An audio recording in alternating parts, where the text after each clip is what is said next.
Hi, this is Ned Siegfried from Siegfried and Jensen. As proud sponsors of BeliefCast, we hope you are inspired by Todd's weekly podcasts, which contain so many courageous stories of recovery and personal growth. Remember, it's not what happened in the past that matters, it's what happens in the future. We invite you all to work hard and be optimistic about your future. Enjoy today's podcast. Okay, we are back. This is Todd Sylvester with the Todd Inspires BeliefCast. Thank you once again for tuning in. Love you guys. Your support's fantastic. I want to give a shout out to our amazing sponsors, Siegfried and Jensen, Wasatch Recovery, Living Recovery Interventions, Thread Wallets. We just landed Thread Wallets. I'm so excited for that. And Veracity Networks. And thank you for supporting me. The music that you heard at the beginning of this podcast and at the end is by my good friend Paul Cardall. He's an award-winning pianist. He has 25 million active listeners every month, and he's one of my heroes, honestly. But thank you guys for tuning in, and I just blows my mind of these amazing people that I bring on here that are willing to come on and be vulnerable. And today's going to be no different. Today we are joined with and by Lacey Swenson. Lacey, thanks for joining us. I'm so excited. Yeah, so good to be here with you. Lacey is married to AJ.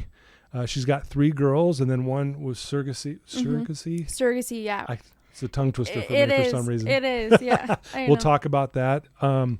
You're a mom who was once a foster kid turned adoptee.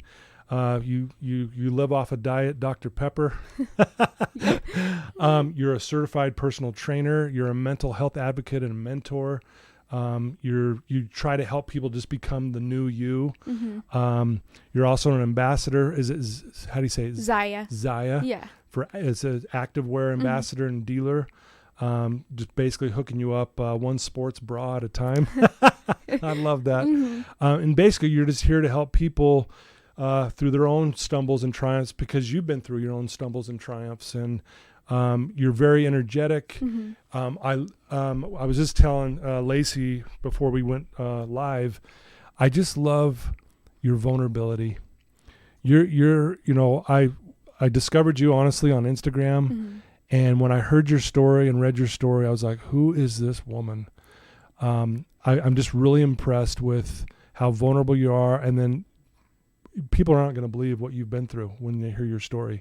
It's going to be mind-blowing. But I want to share, you just posted mm-hmm. for the month of May. The month of May is Foster Care Month. Correct. And you did one of the most beautiful posts I think I've ever read. Do you mind if I share that? Yeah, no, just to kick this off. Thank you. So here's what you said. May is National Foster Care Month. Couldn't let it go by without telling a little of my story. My foster care story is a little different than most. When I was 10, I was living with a family member. I was being sexually abused by someone close to the family member. I built up the courage and told her what was happening. She didn't believe me. It stopped for a minute. I gained hope it was over, not realizing that he was just biding time, grooming me in the meantime, trying to gain my trust again. I had started dressing like a boy a few years earlier, hoping that maybe if I looked different, this world would stop happening to me.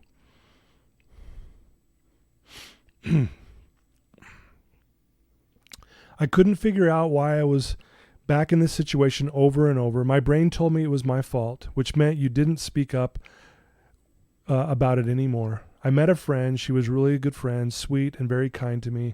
After a while, I got the courage to tell her what was happening.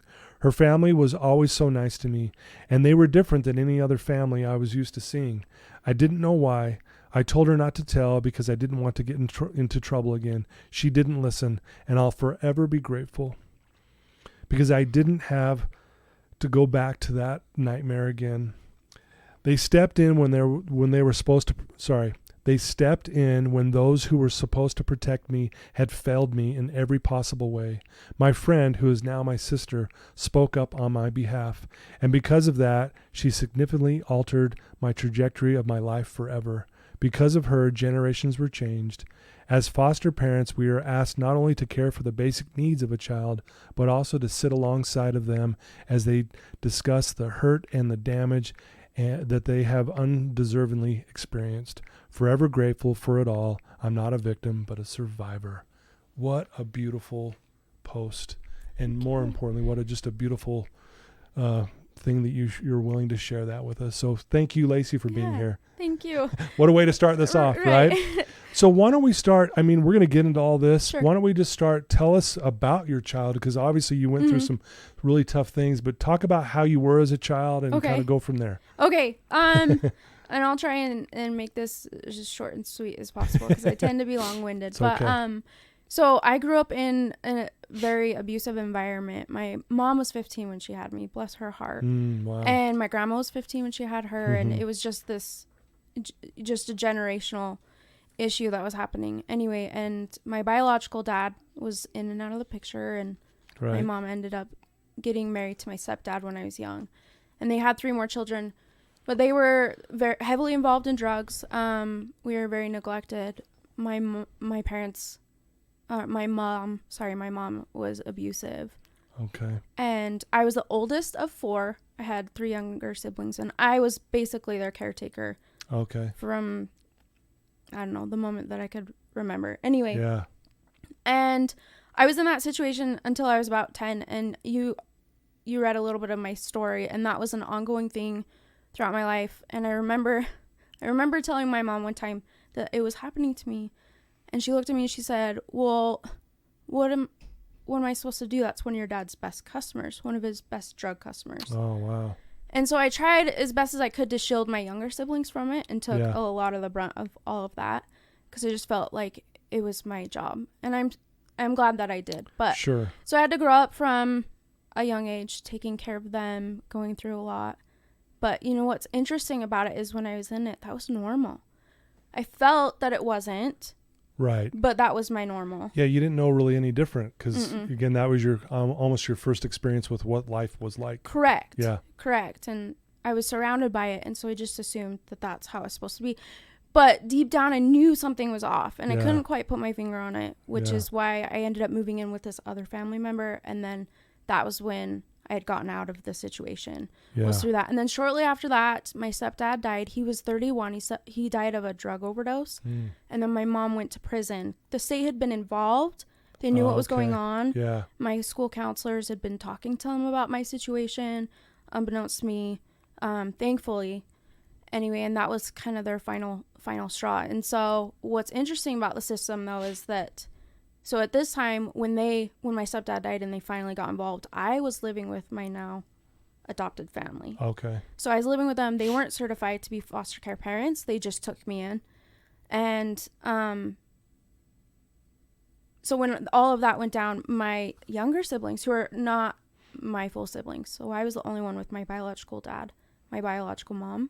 My stepdad was their father. So when he died, the state put them in his mom's custody, but they wouldn't allow me to go with her because she wasn't blood relative. Yeah. It was really interesting. But all of my blood relatives or full blood relatives couldn't take me because of all of the issues that were going on. Correct. Yeah. Oh, so they came to my adopted family and they said, if you want to keep her, you have to be foster care certified or she'll go into the system. And they didn't even hesitate. Thankfully, they didn't even hesitate. And wow, so what a turn of events that would have been had they said, well, we can't do that or whatever it might have been. But wow, what a blessing. Right. And just looking back now, looking at how it all lined up, I can very much see Heavenly Father's hand in it all, and it couldn't have worked out any better. Yeah.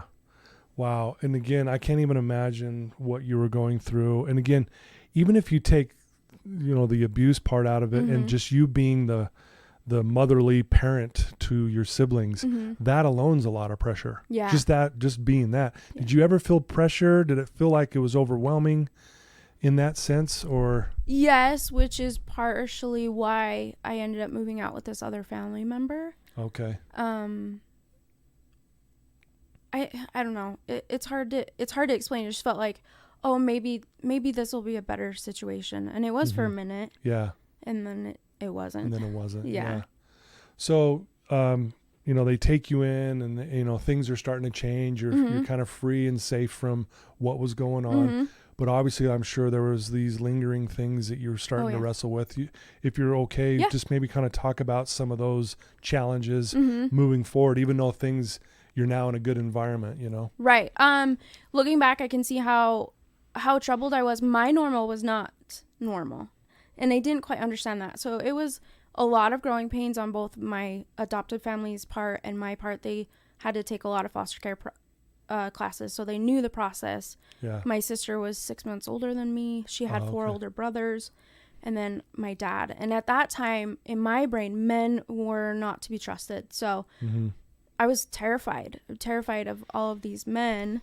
And my dad was wonderful. He just really quiet, just let me come to him when I needed. When you wanted to. Yeah, and I watched him with my sister, and I saw that relationship, and that's what really won me over, is because I could actions speak louder than words, and I could tell he's just a good man.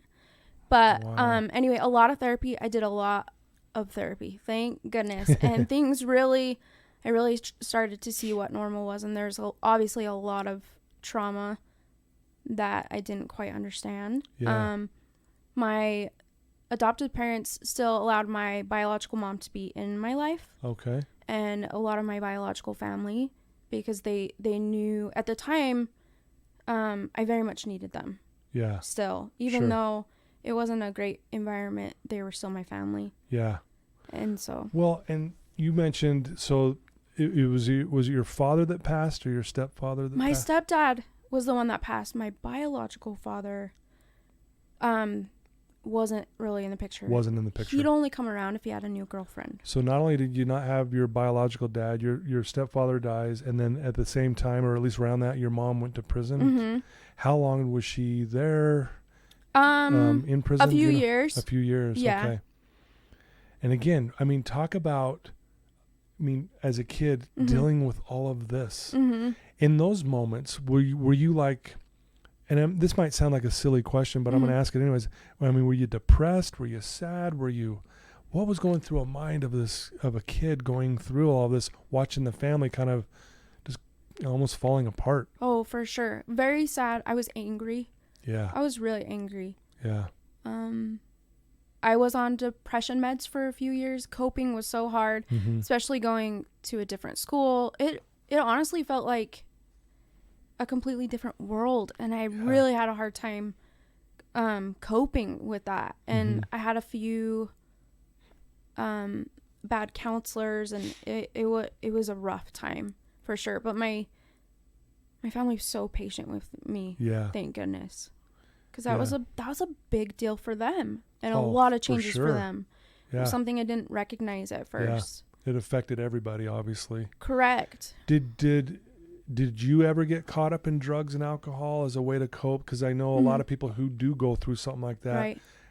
It almost is 100% of the time they go that direction. Did you get caught up in any of that? No. Wow. So when I was younger, my biological mom would let me drink her wine coolers. Right.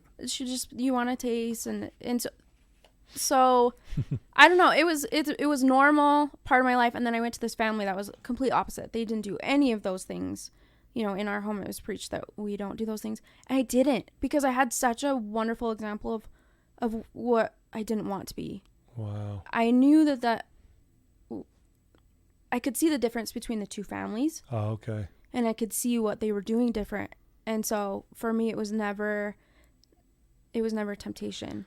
Well, I love what you said right there. It's the power of example. Yeah. Right? Mm-hmm. You had one example that was obviously not doing the things you probably shouldn't be doing, obviously. Mm-hmm. And then this other family, maybe obviously not perfect, but doing things in the right way. Yeah. If that makes sense. Yeah. Yeah. That's just what hit me when you said that. I'm like, man, example really does matter. Mm-hmm.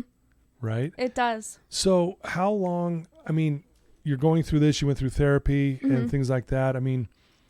You go to school, you're in high school. Mm-hmm. Are you involved in high school? Are you like getting involved with sports or cheerleading, or what was it like in high school for you? A little bit of basketball. Hoop. Yeah. Hey, that's my sport.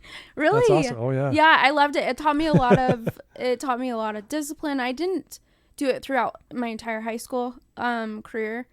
I ended up not being a very great student. I really struggled with that because my foundation wasn't there when I was in my biological family's home. I either didn't go to school, or when we did go to school, we were bouncing around to different schools. And so I really struggled because I didn't have that foundation. And so what I'd have to do is go back and relearn the basics so that I could build on that. Okay. And so school was so hard for me.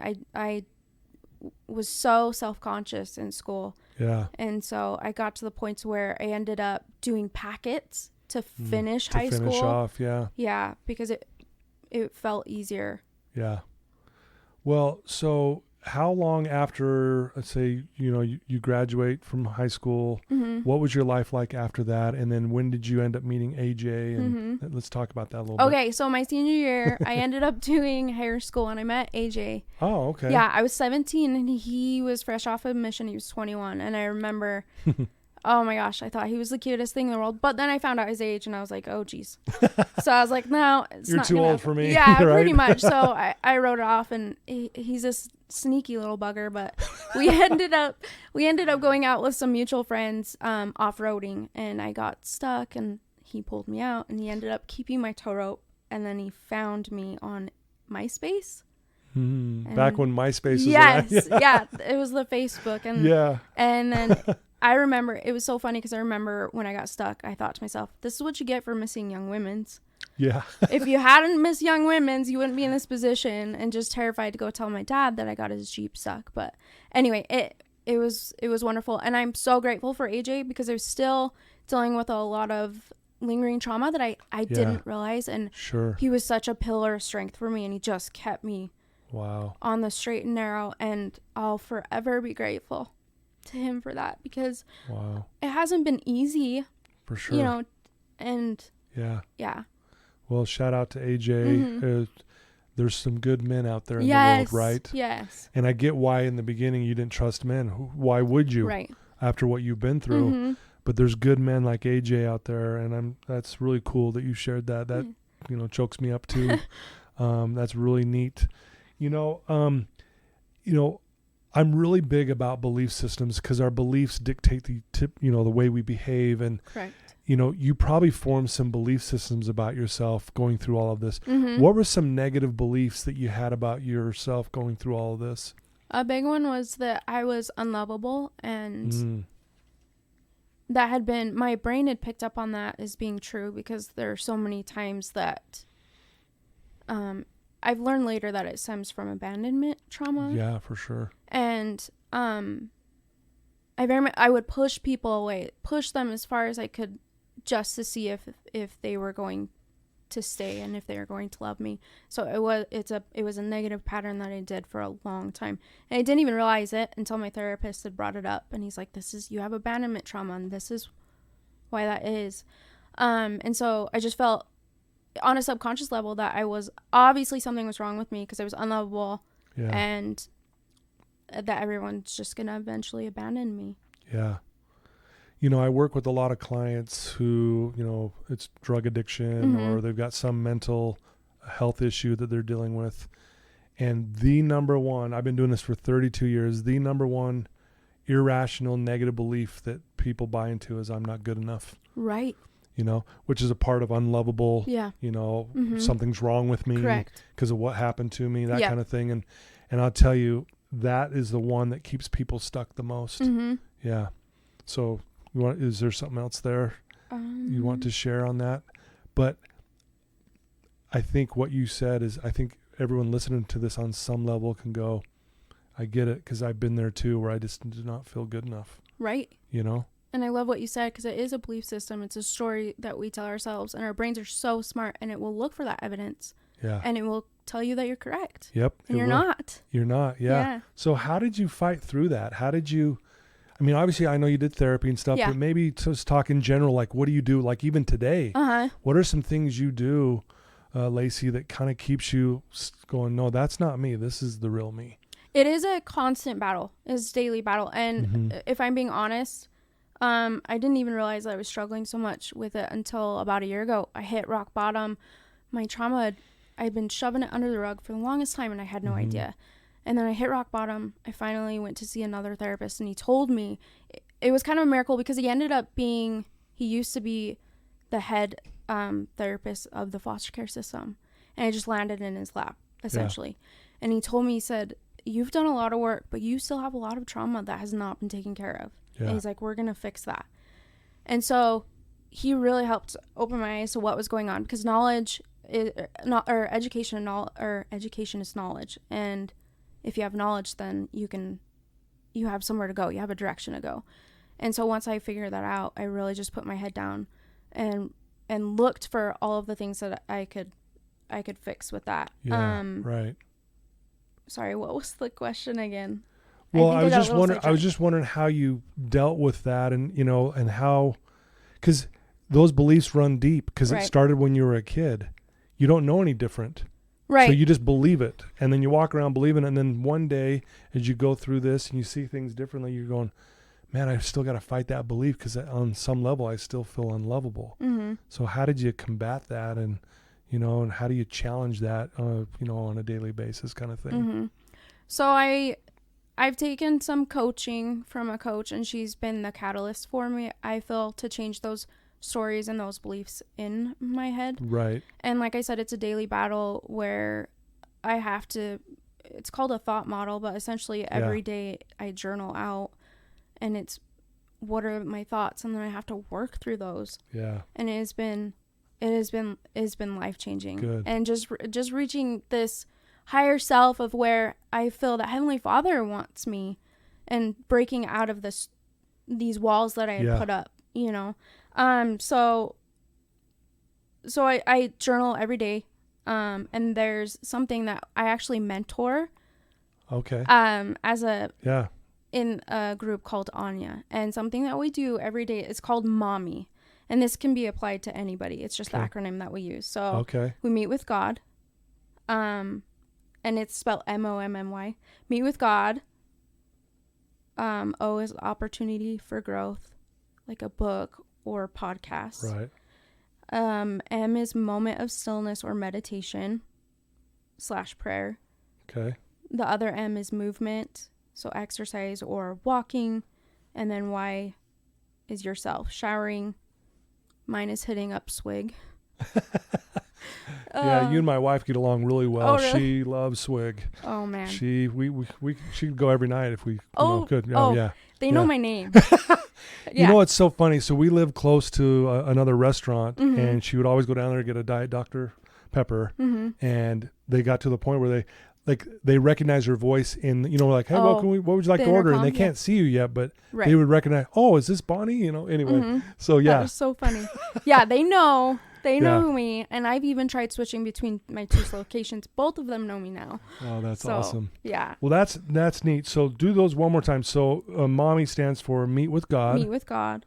Opportunity. For growth. And then movement or stillness or prayer. Moment. Yeah, right? moment of stillness or meditation. And then movement, which is physical activity, right? And then do something for yourself. Correct. Love that. And it could be, I think sometimes we tend to overcomplicate it. It could be something simple, like go sit in your car for just 5 minutes and listen to some music. And so you mentor people in this area and do that. Very cool. And it's hard as a mom, and I get it, but just even a few minutes, and that's one thing that we preach. It doesn't have to be overcomplicated. It's just simple. I love that. Simplicity is power. Yes. I think we as humans always try to overcomplicate everything, right? Yes. So... Wow. I love that you do that. And again, think about, do you feel like, even though you went through all this hard stuff, that it helps you become a better mentor for other people? Yes. This is one thing I think of, and I had to change my thought process on this, or my perspective, is that life isn't happening to you, it's happening for you. You're speaking my language. I love this. Yes. And essentially, I used to run half marathons, and I remember one of the things, why would you do that? People would ask me all the time, and I'm like, I don't know. I'm wondering the same thing. But then I realized it was the person that I became through that process, through the determination and the grit and everything that you have to push through. And essentially, in my brain, that's what we agreed to when we came to Earth. Yeah. It's almost like this is school, the school of life, and we agreed to all of these trials so that we can become the person that Heavenly Father wants us to become. And I also feel that our trials aren't always for us, but they're for other people. Yeah. I love that. Yeah. And I love the life happens for me. Because the other way, life happens to me, that is a victim mentality, right? And granted, when you were going through the abuse, you were the victim in the moment, obviously. And luckily you see past that going, no, I don't need to be that anymore. It happened to me, but it's not who I am today. Right. Is that accurate? Yes. How you kind of look at it? Well, and I feel too that if I continue to stay in that victim mentality, then I lose my power. Yeah. But when I take it back and I say, no, I'm a survivor, then I take my power back. Survivor. Yeah. And it's just like I was saying with, understanding or knowing why maybe you do certain things. That was my biggest thing, is understanding why was because of that trauma. It doesn't give me a justification or an excuse to continue the behavior. Exactly. It gives me power because I understand it. Yeah. So I love this. This is incredible. I want to ask you, you're really vulnerable. And is that an accurate statement? Yes. Because And I'm going off your posts on Instagram and the things that you say. You're not just posting some. Hey, in times you have fun with it. Don't get me wrong. And I love how you're really creative too. But your posts and the things you say in your words are very vulnerable. Why is vulnerability so important for you? Because I want someone to have a lifeline in their deepest, darkest despair moments. I don't know how to describe it, because when I was in those moments, let me give you an example. Mary Magdalene from the scriptures, when I hit rock bottom, she was that person for me. And I love that she was relatable, because it wasn't that she was just this amazing, or she was amazing, but she wasn't this perfect person. She went through a lot of stuff, and I grasped onto her so hard, and I realized that she became a new creature through Christ. And if she can do that, then I can do that. And so that's where I come from. It is hard to be vulnerable, and to talk about these things. I more or less worry about the people that read them. I would hate to be a trigger for anybody. But on the same token, I'm like, who out there needs this? And I'm willing to be that, because I didn't go through these things just for me. I went through these things for other people. Well, I think that's what makes you so relatable. People see, you're not afraid to share what you've been through, obviously.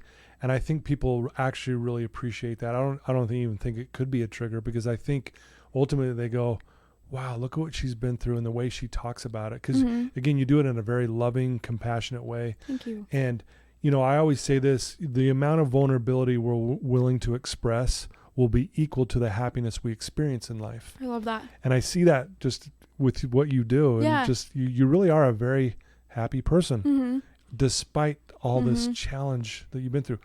The next thing I want to ask you is, obviously faith is a big thing in your life, and it's very important to you. Talk about that and how that's shaped you, and what that helps you with moving forward.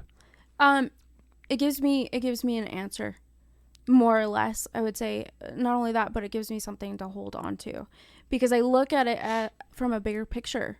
And how I can see that, like I said before, that life is happening for me and not just to me. There's a purpose for this. And not only that, but I have that contrast of not having it growing up, and not having it, and then having it. And I feel like my eyes have been opened. And I know that I can heal from it because of him.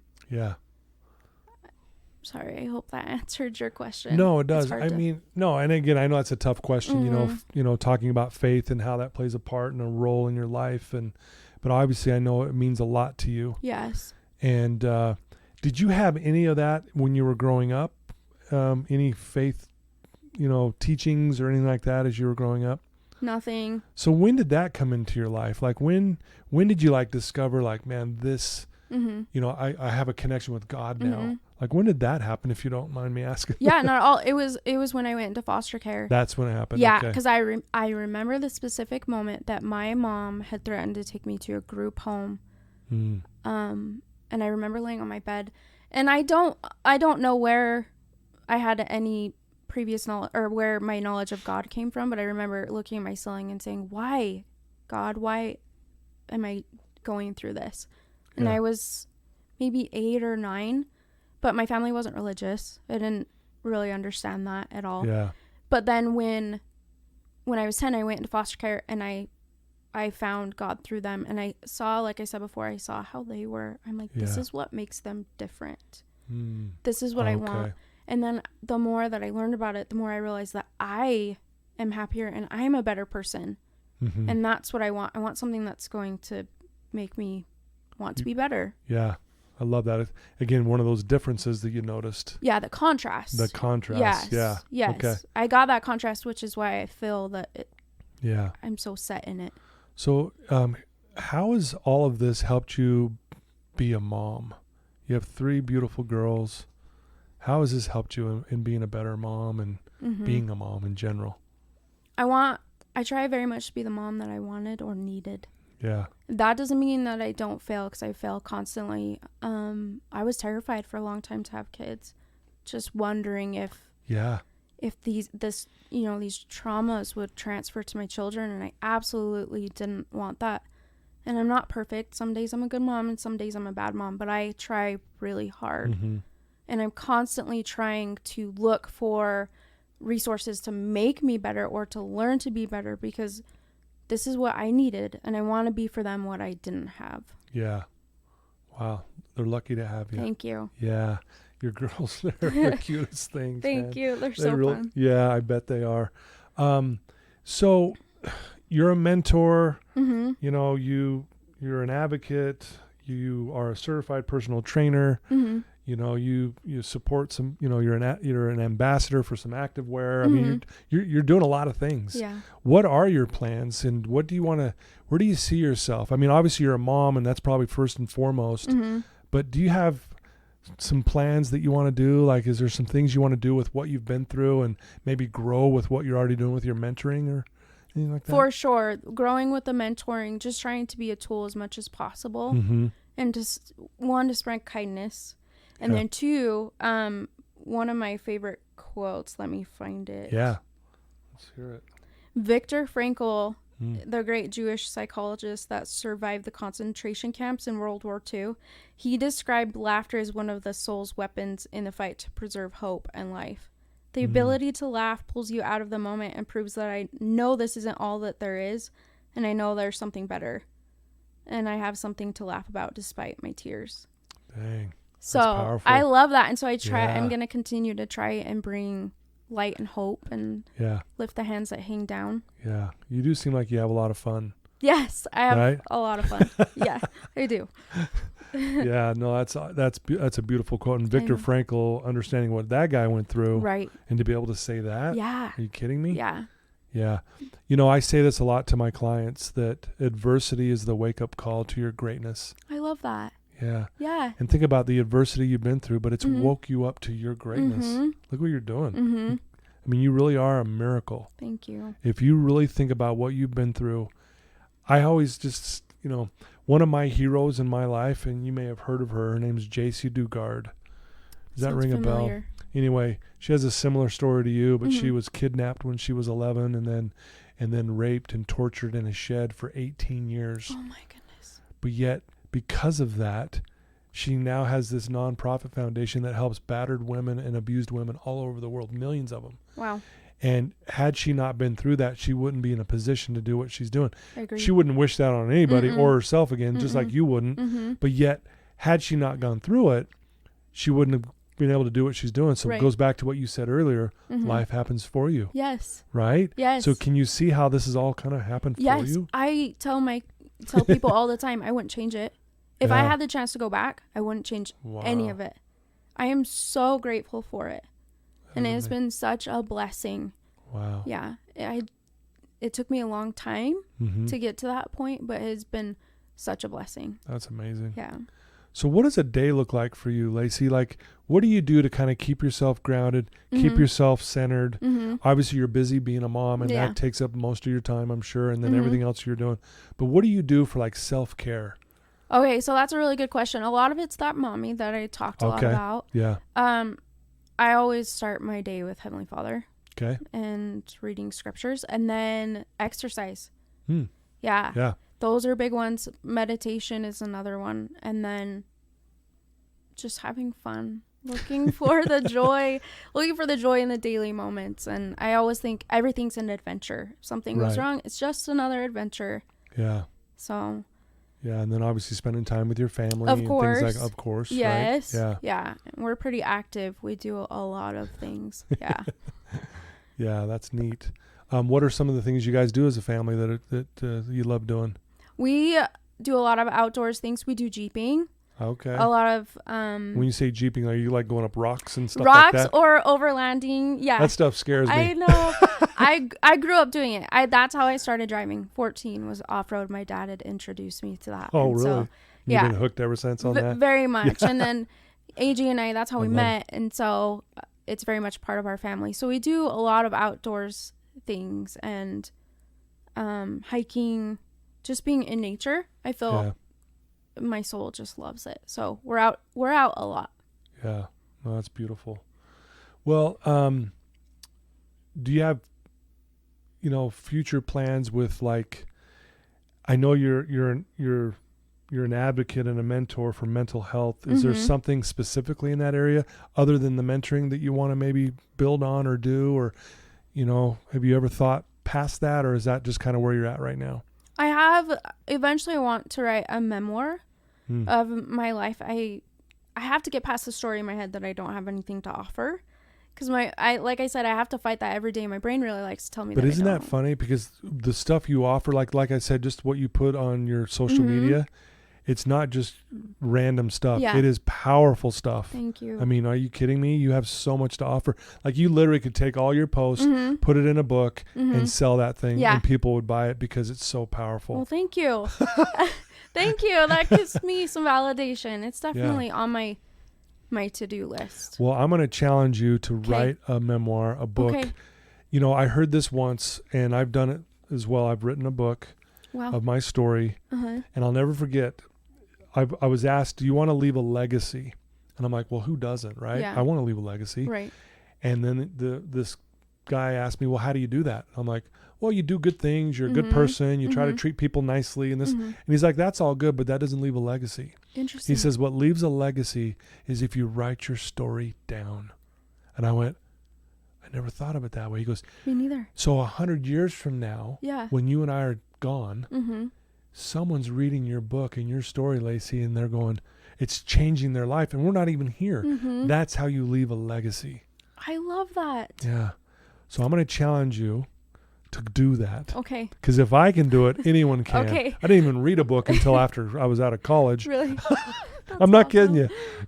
So if I can figure this out, so can you. Okay. Anyway, I think you should. I'll do it. Just because you asked me to, I'll do it. Yeah, push you to do that. Yeah. But anything else that you'd like to add or share before we wrap things up? Yeah, actually. Please, yeah. Because you challenged me, I want to challenge the listeners. Oh, yeah. Let's hear this. Okay, so my challenge is to be willing to fail in showing up in your life. Learn to become good at something by first being very bad at it. Yeah. Love people who don't even like you. Be open to learning. Love yourself no matter what. And take full responsibility for all of your results, but also have compassion for yourself in that process. Whoa. I love that. That's a beautiful challenge. There you go, folks. Take the challenge. I will as well. I think that's beautiful. One of the questions I want to ask you is, if there's someone listening to you right now, Lacey, who's in a dark place, maybe they're going through some of the same things you've been through. What could you tell them right now that may help them? You've already given some great advice already, but is there something that stands out that maybe you could share?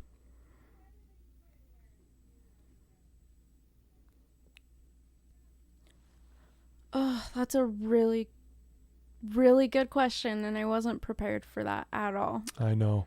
And because again, you've already given some great advice, and even in your challenge is a beautiful thing for us to do that would help anybody. But I promise you, there's someone listening to this right now that's just in a dark spot. Yeah. And they're not sure what to do, and you've been there and you've done that. And is there something that maybe you could share that would be helpful to them? First off, I want them to know that they have value, regardless of any actions they've taken, any missteps or mistakes. They have value because they're them. And we have so much influence over those around us. We don't even realize that you can walk into a room and your light shines so brightly, even if you don't think it does. Yeah. And people need you. We need each other. and we need to hear each other's stories. Yeah. I love that. The other thing I would add is, I know it might feel impossible, and I want you to sit with that and ask yourself, but what if it could be possible? Ooh. Whatever it may be, be willing to sit with the uncertainty or the I don't know how, and then grow your capacity for belief. You do it over and over and over again. And this is what I was talking about earlier, where I have to fight this every day. Yeah. Be willing to sit in the discomfort of that impossible, and be willing to ask yourself how actually this might be possible for you. Be willing to innovate, be willing to fail, and then we create possibility. We create possibility with our beliefs. And I think of people like Edison. Yeah. I mean, he had no training in anything. No evidence of it working or being something, but he had that belief, and it changed everything. And anybody who is an innovator, they all have that one thing in common, is the belief, even if there's not evidence. So I would say, even if you don't have the evidence of it being different or whatever it may be that you're struggling with, you need to have the belief, because it's there within you. You have that capacity. Wow. I love that. So that's beautiful advice. Thank you. Seriously.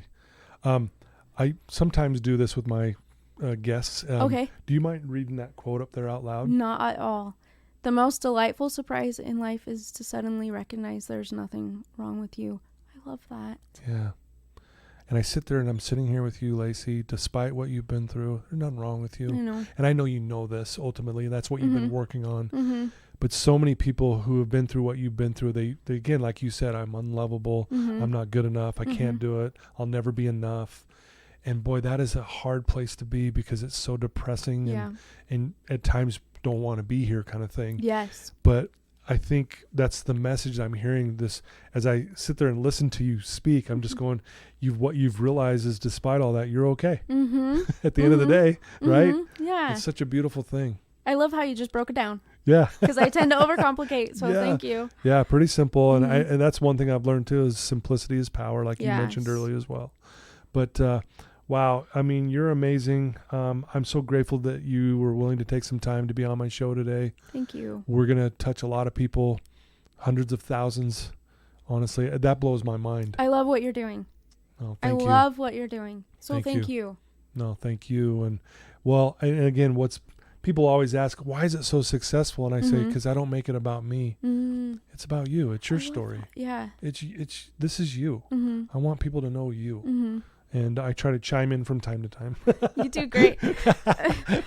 Thank you so much. If someone wants to reach out to you and they want to get to know you better, or they want to ask you a question, or even follow some of the stuff that you do, what's the best way for someone to do that? Social media for sure. Okay. Instagram is primarily where I'm at. Okay. Do you want me to throw my handle? Yeah, please. It's at the.Lacey, Lacey.Marie, Marie. Yes. Yeah, and they can find me there. Find you there, best place. Like I said, I discovered you on there and I was blown away. Okay. I was like, who is this woman? And just, again, when I see your story, Lacey, it reminds me how powerful the human spirit is. Yeah. Like we're not these weak, hopeless spirits that can't do things. Right. We are powerful despite going through horrible things, and you're living proof of that. And man, I wish you the best of luck with everything you're doing. I can't wait to share this with my audience and to get people to know you better and to inspire them. And I really do believe it's going to save someone's life. I really do. I am so grateful for this opportunity. Yeah. Thank you. It's so good. I'm glad we finally connected like this. And anything I can do in the future for you, if you, when you're ready to promote your book, we'll have you back on the show. That sounds good. No pressure. I got to get working. No, I'm sure you'll do great with whatever you end up deciding to do. And thanks for being a light in this world because it shines bright. Thanks so much. You're welcome. Well, there you go. Lacey Swenson, guys. Please check her out on her Instagram. I will put that link in the show notes, so you'll be able to just link right to it once we go live. I always like to say, if you have someone who's struggling, send them a link to this episode, and it kind of breaks the ice, and it'll give you some good talking points to bring up after they've listened to it. So please share this with as many people as you possibly can. Subscribe, like, share, write a review. All those things are very helpful. And again, thanks to my sponsors. This wouldn't be possible without you. Again, Lacey, you're amazing. Thanks for your time today. Thank you. Thank you.